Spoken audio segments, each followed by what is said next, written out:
Toda grande obra de arte guarda segredos, uma filosofia oculta pulsando em seu cerne. Para desvendá-los, é preciso mais que ver. É preciso entrar na mente de quem a criou, buscar a compreensão profunda de seus dilemas e visões de mundo. Prepare-se para ver além da superfície. Vamos nessa? O que vamos contar aqui não é a história de um livro qualquer. É a crônica de uma jornada intelectual épica.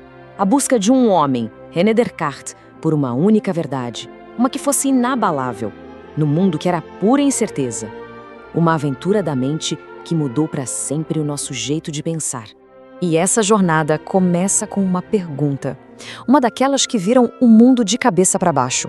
E se tudo em que a gente acredita, o que os nossos olhos veem, o que as nossas mãos tocam, e se tudo isso não passasse de um sonho muito bem elaborado? É nesse abismo de dúvida que a busca pela certeza tem o seu início.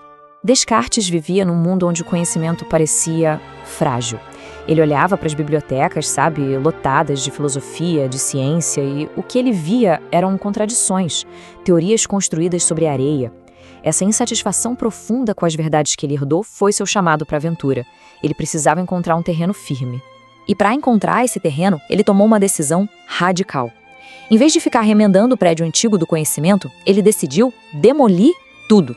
É aqui que começa a famosa dúvida metódica, uma ferramenta não para construir, mas para destruir cada crença e ver o que sobraria no final, se é que algo sobraria. A primeira parede a cair foi a confiança nos nossos próprios sentidos. Afinal, quem nunca viu um remo que parece torto dentro da água? Ou ouviu um som que não estava lá? Se sentidos nos enganam uma vez que seja, como é que a gente pode confiar neles cegamente? Então, eles estavam sob suspeita. Em seguida, ele mirou nos gigantes, nos grandes mestres, nos livros, em todo o conhecimento ensinado por gerações. A verdade é que até as mentes mais brilhantes cometem erros. Então, aceitar algo como verdade só porque uma autoridade disse não era mais o suficiente. Essa parede também tinha que vir abaixo. E aqui vem o golpe final, o mais profundo de todos. Como saber neste exato momento que não estamos sonhando? Os sonhos, às vezes, parecem tão reais.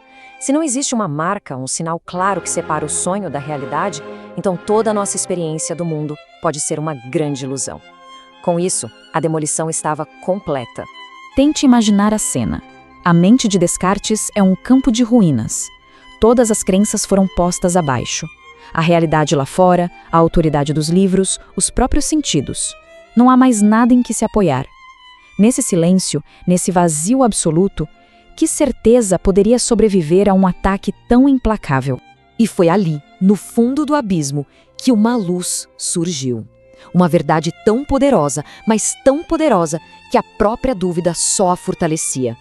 Era a fundação, a base sobre a qual todo conhecimento poderia, enfim, ser reconstruído. Pensa bem. Mesmo que houvesse um gênio do mal enganando ele sobre tudo, mesmo que ele estivesse sonhando, uma coisa era inegável. Para ser enganado, para duvidar, para sonhar, ele precisava existir como algo que pensa. O próprio ato de duvidar era a prova irrefutável da sua existência. Penso, logo existo. A primeira rocha foi encontrada. E esse ponto aqui muda o jogo completamente. O cogito colocou o sujeito, a consciência individual, como ponto de partida de todo conhecimento seguro.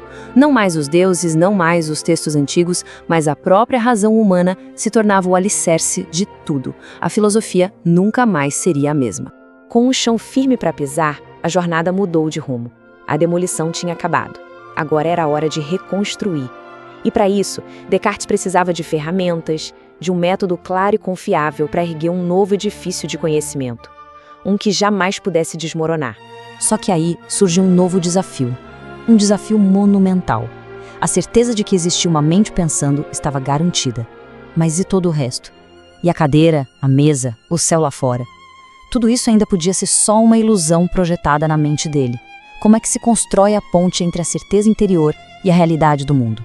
A solução que Descartes encontrou para construir essa ponte foi Deus. O raciocínio dele foi o seguinte: a ideia de um ser perfeito não poderia ter vindo dele mesmo, um ser imperfeito. Logo, Deus deveria existir. E um Deus perfeito seria bom, não seria um enganador. Portanto, esse Deus garantiria que as nossas ideias claras e distintas sobre o mundo, como a matemática, por exemplo, correspondem mesmo à realidade. E aqui estão as ferramentas que ele criou. 4 regras simples, mas muito poderosas para guiar o pensamento. A primeira, a da evidência. Só aceite o que for impossível de duvidar. A segunda, a da análise. Quebre os problemas em pedaços pequenos. A terceira, a da síntese. Construa o conhecimento passo a passo, do simples para o complexo. E a quarta, a da revisão. Verifique tudo para ter certeza que nada foi esquecido. Esse é basicamente o projeto do método científico moderno. A jornada de Descartes, que começou em um quarto escuro com uma vela e uma dúvida, terminou iluminando o mundo. O impacto da sua busca pela certeza foi revolucionário. E o legado dele, bom, esse perdura até hoje. Ele não nos deu só respostas, sabe? Ele nos deu um método. Ele colocou a razão como a principal ferramenta humana. Deu as bases para a ciência que conhecemos. E, talvez o mais importante de tudo, ele defendeu a ideia de que cada indivíduo tem o poder e o dever de pensar por si mesmo. E assim, a jornada de Descartes, de quase 400 anos atrás, se torna um desafio para nós hoje. Ele nos ensina que a verdade não é algo que se recebe de mão beijada, mas algo que se conquista com dúvida e reflexão. A pergunta que ele deixa no ar ecoa até hoje: qual é a nossa rocha fundamental? Qual é a certeza inabalável sobre a qual o nosso conhecimento pode ser construído?